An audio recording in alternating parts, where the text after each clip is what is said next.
Today I'm going to show you 12 skin changes that can point to hormonal imbalances, autoimmune conditions, infections, and even certain types of skin cancer. Stay until the end. I saved the most common sign for last. Take a close look at your skin. If you've noticed a new dark mole that's growing quickly or changing in color or shape, don't put off seeing a dermatologist. Especially if one half looks different from the other, the borders have become irregular, or the color is uneven. Most of the time it turns out to be harmless, but sometimes this is how melanoma, one of the most aggressive forms of skin cancer, begins.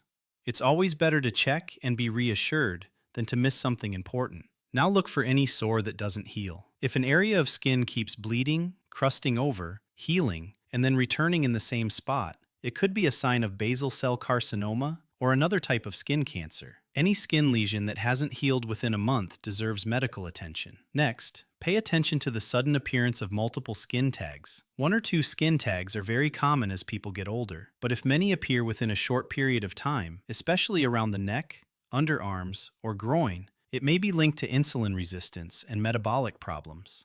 Consider having your blood sugar and insulin levels checked. Now take a look at your elbows and knees. If you see thick, silvery scales that constantly flake off, it may be psoriasis. Psoriasis is more than just a skin condition. It's associated with chronic inflammation throughout the body. The next sign is one many people ignore: a red rash across the cheeks and bridge of the nose that resembles a butterfly. In some cases, this can be a sign of autoimmune diseases, including lupus. If the rash worsens after sun exposure, it's worth discussing with your doctor. Now look at the skin around your eyes. Soft, yellowish plaques on the eyelids are called xanthelasma.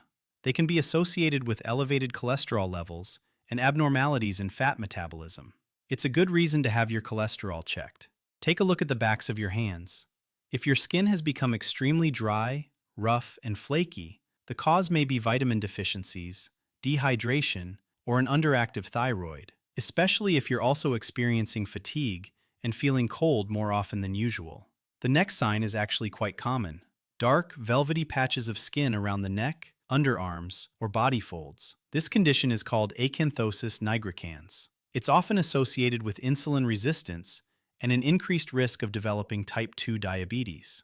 Now let's talk about facial redness. If your cheeks frequently become red and you notice visible blood vessels, especially after hot drinks, alcohol, spicy foods, or stress, it could be rosacea. The earlier it's treated, the easier it is to manage. And now we're getting to one of the most common skin concerns: adult acne.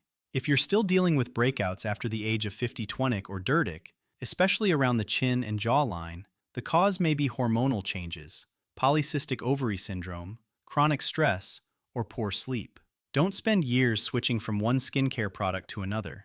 Sometimes the real issue isn't on the skin, it's inside the body. And finally, the most common sign of all: ordinary moles. Most moles are completely harmless and remain unchanged for years. But remember one simple rule: if a mole starts growing, changing color, changing shape, itching, or bleeding, have it checked by a dermatologist.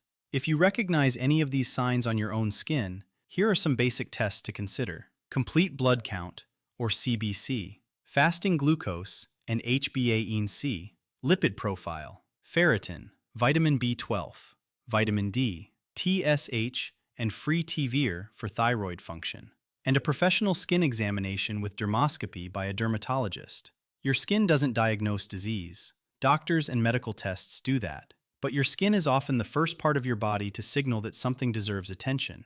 And the sooner you listen, the easier it is to address the problem.